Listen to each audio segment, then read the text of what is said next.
The air was thick with the copper tang of blood and the acrid stench of spent plasma cells that hung heavy over the blackened dunes.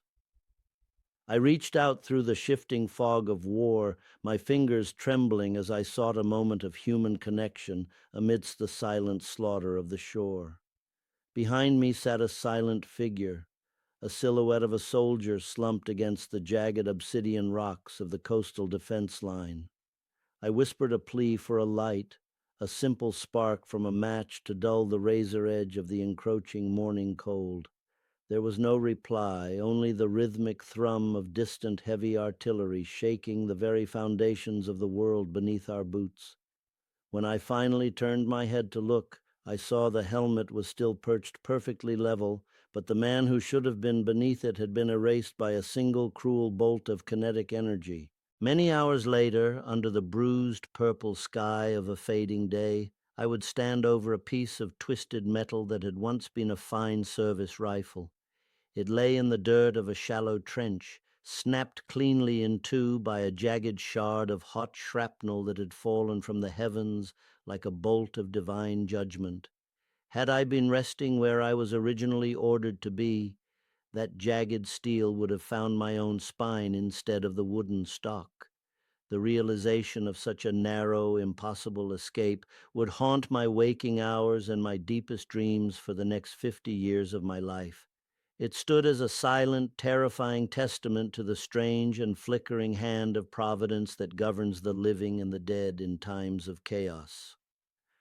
For now, however, the story must return to the beginning, back to where the long shadows of my youth first began to lengthen across the fields.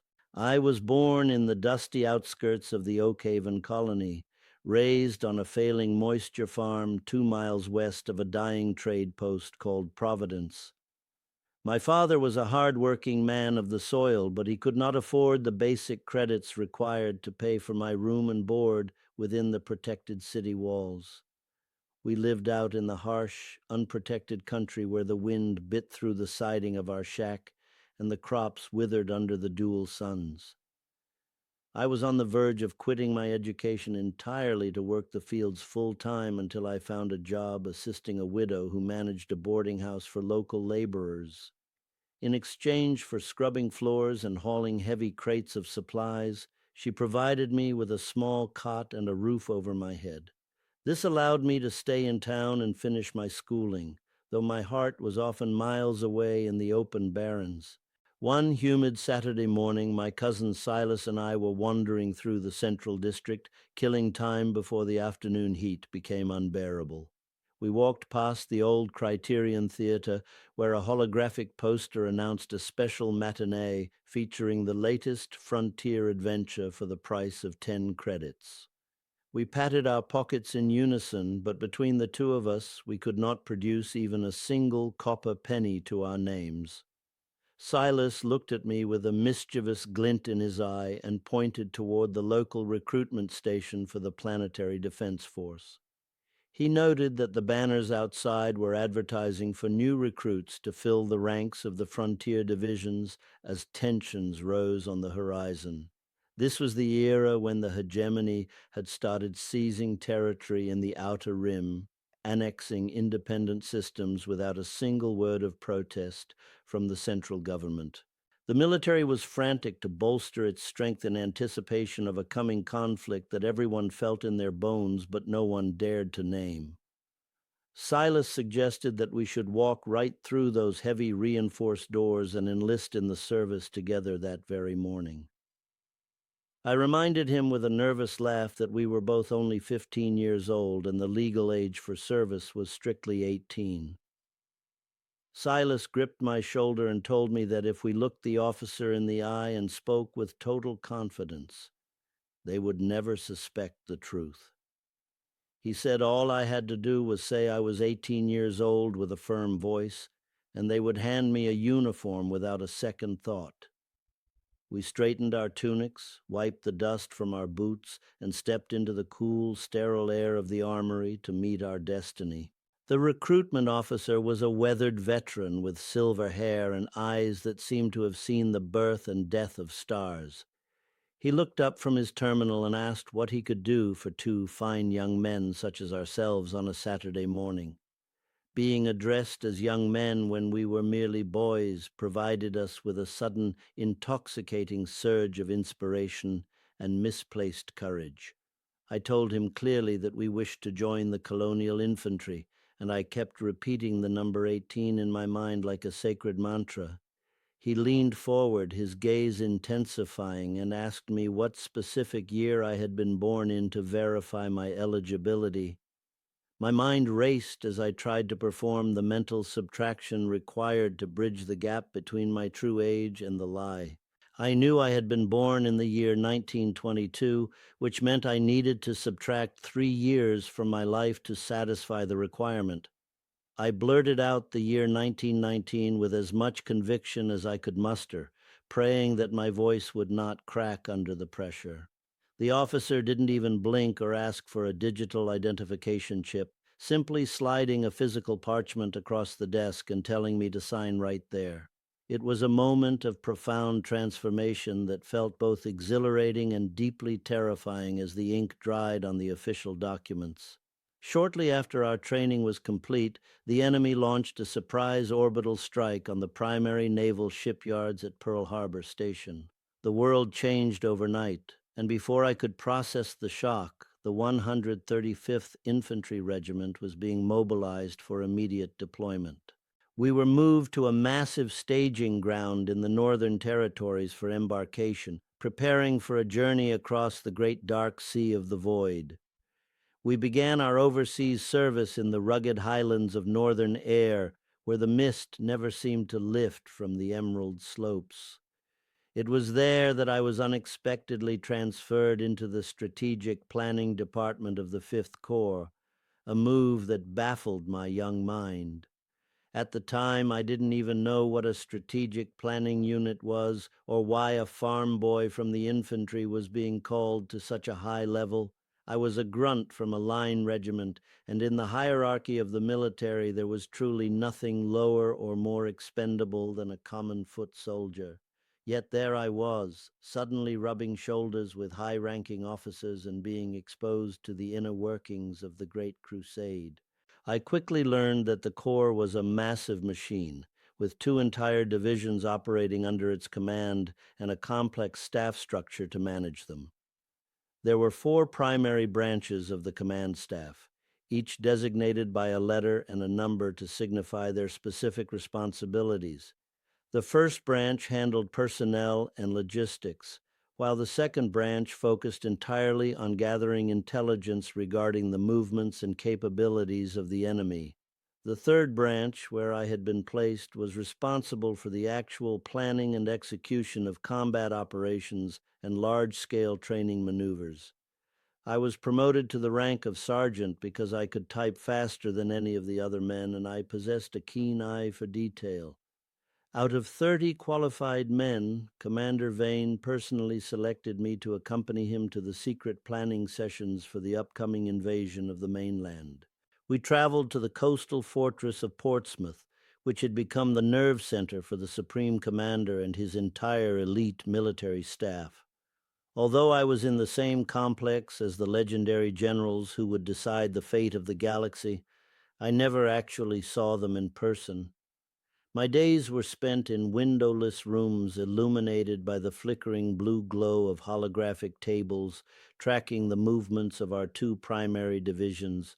We were responsible for the 1st Division and the 29th Division, both of which were slated to land on the deadliest stretch of the coast. The weight of the thousands of lives we were moving around on those digital maps began to press heavily upon my young conscience. I was just a boy who had lied about his age, yet I was now privy to the most guarded secrets of the entire war effort. When the day of the invasion finally arrived, I found myself assigned to land with the first wave of troops from the 16th Infantry Regiment. We approached the shore in armored transport craft that bucked and groaned against the violent swells of a gray and unforgiving ocean. When the front ramps finally dropped, we were shocked to find that the water was nearly up to our chins because the pilots had dropped us too far out. I had been the first one to board the vessel back at the staging area, which meant I was seated right next to the young Navy pilot. Because I was at the very back of the craft relative to the ramp, I ended up being the last person in the line to leap into the surf. This small detail of seating, a mere coincidence of timing, likely played a role in my survival during those first frantic minutes. The enemy had laid over 1 million explosive mines beneath the surface of the sand and the shallow water of that stretch of beach. As we struggled to move forward through the waist-deep tide, I could see other lines of men moving parallel to us toward the distant cliffs. Every few moments, a massive geyser of white water and red spray would erupt into the air as someone accidentally triggered a hidden pressure plate. The sound of the explosions was drowned out by the constant deafening roar of the coastal batteries and the whistling of incoming mortar shells. I found myself far more terrified of the silent mines lurking beneath my feet than I was of the visible gunfire raining down from above.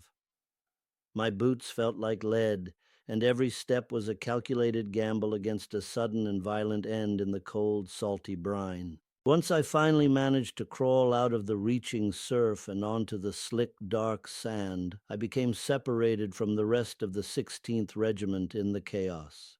I scrambled toward a small natural berm of earth and rock that was perhaps only 8 inches tall, seeking any possible cover from the storm. Two heavy machine guns were perched on the high cliffs above, their barrels glowing red as they poured a relentless stream of fire onto our position. These were the dreaded rapid-fire models, capable of spitting out 1,200 rounds every 60 seconds, which was twice the speed of anything we carried. The sound they made was not a rhythmic chugging, but a continuous, terrifying rip, like the tearing of a colossal sheet of heavy canvas. They had me pinned down behind that tiny ridge of dirt, and for a long time I truly believed that small mound would be my grave. While the bullets kicked up sprays of sand just inches from my helmet, I felt a strange, detached sense of calm wash over my frantic mind. I reached into my gear and pulled out a single cigarette from a waterproof case, desperately needing something to steady my shaking hands. My matches were soaked through with seawater and would not strike, rendering the small luxury useless in the heat of the battle. Using my peripheral vision, I noticed a fellow soldier sitting just a few feet behind me, huddled low against the base of the berm. I called out to him, asking if he had a dry light I could use, but my voice was lost in the cacophony of the war. I turned my body slightly to get his attention, hoping he was simply stunned by the noise or perhaps frozen by the same fear I felt. That was the moment I saw the empty helmet and the void where a human life had existed only seconds before the world went mad. It felt as though the very soul of that fallen man spoke to me in the silence of my own mind, urging me to get up and move. By some inexplicable miracle, the twin machine guns on the heights above suddenly went silent, perhaps to clear a jam or to swap out their overheated barrels. I seized the narrow window of opportunity, scrambled to my feet, and sprinted with everything I had toward the base of the towering cliffs. As I ran, the guns began their terrible song once again, the dirt erupting in small fountains around my heels as they tracked my movement. I cried out to the heavens, wondering how I could be targeted so precisely when I couldn't even see the faces of the men trying to kill me.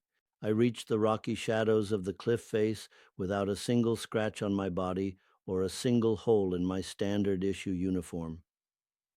At that exact moment, our combat engineers managed to clear a narrow path up the steep ravine that had been choked with lethal coils of barbed wire.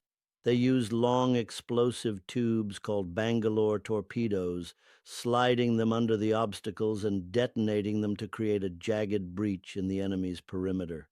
The explosion was a beautiful, terrible sight that rained dirt and metal down upon us as the way forward was finally forced open. Once we breached the top of the ridge and got behind their primary defensive line, the enemy began to retreat in a desperate panic. I honestly have no memory of the actual climb up that cliff or the frantic combat that surely took place within the winding ravines. The next clear memory I possess is from 7 o'clock that evening, as the sun began to dip toward the horizon and the fires of battle cooled. A fellow corporal named Silas and I were laboriously digging our foxholes in the soft earth of the high ground overlooking the conquered beach. I'd been lucky enough to find a discarded medical litter that was still in pristine condition, lying abandoned near a supply crate. I decided to dig my foxhole a little longer and wider than usual so that I could place the litter at the very bottom of the pit. My plan was to sleep on that canvas stretcher to avoid the damp, cold sand that seemed to sap the very warmth from my bones. Just as I was finishing my work, a voice shouted out from the makeshift command post that had been established nearby in a ruined stone house. The messenger informed me that Commander Vane wanted to see me immediately and that I was expected to report to the center of the camp. I dropped my shovel and hurried to the command post, where the air was thick with the smell of stale coffee and the hum of long-range radios. The commander looked at me with tired eyes and explained that he had received orders from the high command to keep the planning office open 24 hours a day. He told me that I was being placed in charge of the night shift because of my experience with the invasion maps and my ability to organize data under pressure. I asked him if this new assignment was to begin immediately, and he simply nodded, telling me my shift started at that very moment. It was not even 7:30 in the evening yet, but my dreams of a comfortable night on the litter were instantly extinguished. I walked back to the foxholes to gather my gear and found Silas sitting on the edge of the pit I had worked so hard to prepare. I told him the news about my new assignment and explained that I wouldn't be able to use the foxhole or the litter for the rest of the night. I told him he was welcome to sleep there instead of in his own cramped hole, as I didn't want the comfortable setup to go to waste. Silas shook his head and told me he had already unpacked his bedroll in his own spot and didn't feel like moving his gear again. However, he did reach over and lay his heavy pulse rifle down on my litter, figuring it would stay cleaner and drier there than on the ground. I headed off to the command post to begin my long vigil, leaving my friend and my empty foxhole behind in the deepening shadows. Right around the stroke of midnight, a lone enemy reconnaissance craft drifted silently over our positions, its engines humming like a distant swarm of angry hornets. It began dropping small, handkerchief-sized parachutes that carried magnesium flares designed to illuminate the entire landscape for its high-altitude cameras. The flares ignited with a blinding artificial brilliance that made the night sky look brighter and more clinical than the noon sun of a summer day. Our anti-aircraft batteries immediately opened fire, filling the air with glowing tracers and heavy shards of metal as they tried to knock the intruder out of the sky. I watched the display for a moment from the doorway of the command post before returning to my maps and the endless flow of strategic data. I worked through the night in a trance of exhaustion, losing all track of time until my relief finally arrived the following morning. At 7:30 sharp, a fresh sergeant stepped into the room and told me I was officially off duty and free to get some much-needed rest. I stumbled back toward the foxholes, my eyes burning from the artificial light and my mind clouded with the weight of 1,000 tactical reports. When I arrived at the site, I saw Silas just waking up and stretching his limbs in the cool morning air of the high plateau. He reached down into my foxhole to retrieve his pulse rifle from the litter where he had left it the night before for safekeeping. As he lifted the weapon, it fell apart in his hands, having been snapped into two jagged pieces of useless polymer and steel. A heavy piece of shrapnel from our own anti-aircraft guns had fallen from the sky during the night and struck the rifle with impossible precision. If I had been lying in that foxhole on that litter as I had planned, that piece of jagged metal would have torn straight through my chest. The rifle had sat exactly where my heart would have been positioned while I slept in the quiet safety of the earth. Silas stared at the broken weapon in his hands for a long time, his face pale as the realization of what had happened began to dawn on him. I looked up at the vast, indifferent sky and felt a shiver run down my spine that had nothing to do with the morning chill. In that moment, amidst the ruins of a broken world and the echoes of a terrible battle, I knew with absolute certainty that something greater than luck was watching over me. It was a silent truth that required no words, a realization that stayed with me through every battle that followed in the long, dark years of the war.